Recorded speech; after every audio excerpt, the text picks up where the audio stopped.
Ladies and gentlemen, this is a continuation of our show in Harlem. We're going to do another segment now here, and we have another, as I said, another victim. No, we have another person that we're going to talk to about this ministry here in Harlem. What used to be called Harlem, it's called Atla now. We had Mother Couture on, and now we have another senior citizen from this church. And you can see yourself on TV there. Now you look in there, you see that little red square? Yes. When I ask you a question, I want you to look at that. When I ask you a question, don't look at me, because if you do, you'll get a profile, and the front is much prettier than the profile. So if you would, look right at that red square and tell them what your name is. My name is Shekinah Sills. Shekinah. Yes. That's a scriptural name. Yes, it is, and I was not born with it, but I had wanted a biblical name all my life because my younger sister and brother were given biblical names. Okay. But I didn't.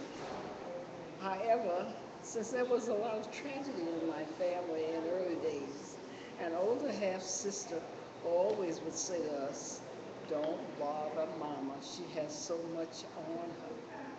So I never told her that I wanted my name changed. I thought it might have hurt her feelings. Yeah. So I did tell the Lord about it.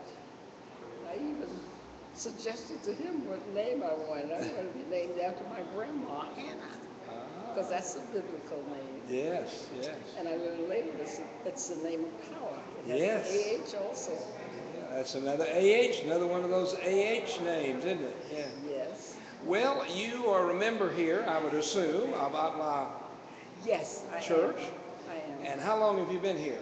I have been here since they started holding Sabbath services. Ah.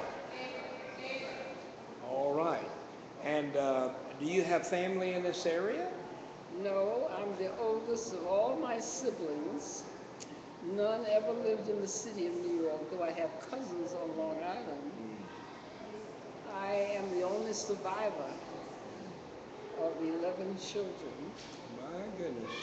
And my mother and father were both widowed when they married each other, so there were 3 sets of us. And I've got a humongous number of nieces and nephews and grands. I can't tell you how many. So you got a big family, really. Oh, yes, down in South Jersey, Oh, my in goodness. the Newark and East Orange area, in Georgia, in Florida, Ohio, and California. Well, where in California? Lake Elsinore.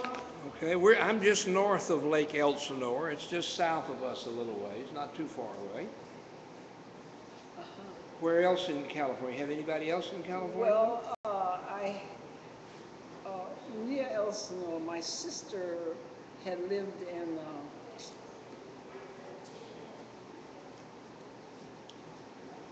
oh my goodness, she died a little over a year ago, and right now I'm getting a blank spot. Well, that's easy to happen. I've been there a number of times. When you start trying to remember folks, you have a tendency sometimes to forget who's who. Sun City, California. Sun City, I know Sun City well, yeah.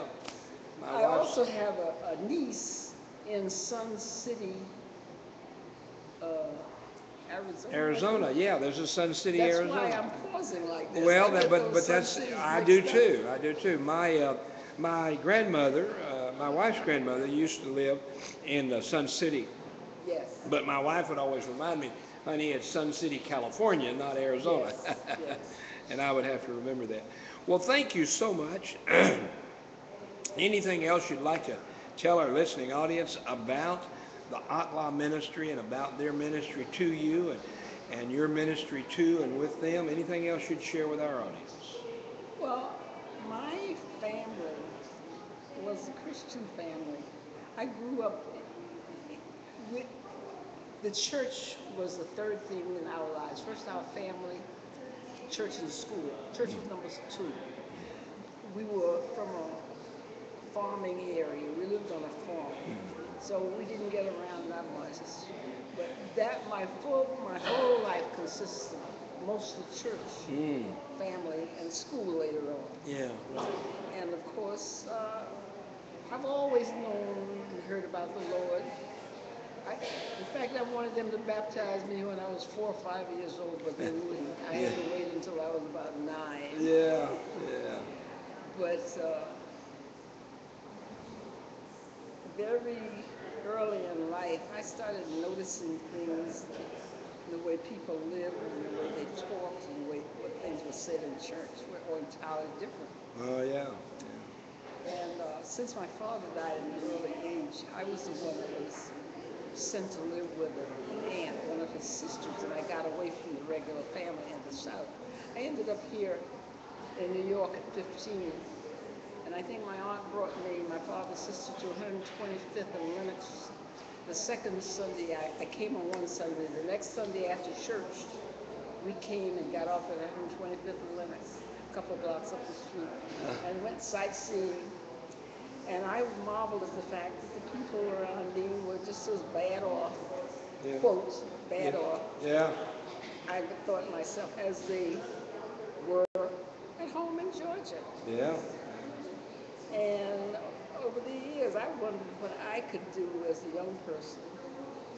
And it came to me from what someone was saying in church, that at least until I got older and could do something, got out of school, I could pray for people. Amen. So I would always pray for Harlem. Never dreaming that I didn't end up back here as a member of Allah.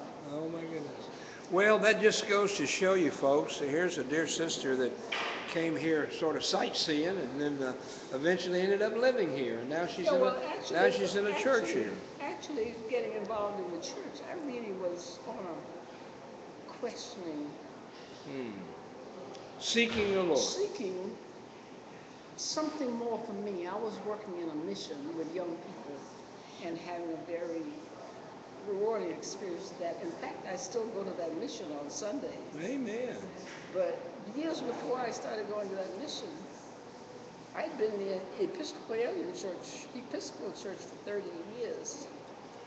But nowhere I went, Washington, D.C., where I was in college, Alabama, where I went to college to begin with, back in New York, none of the churches I attended, I couldn't get a good conversation going on why the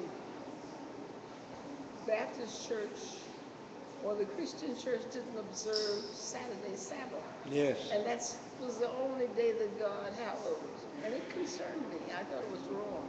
I thought I had gotten myself straightened out with tithing because I promised the Lord that I was going to try him out.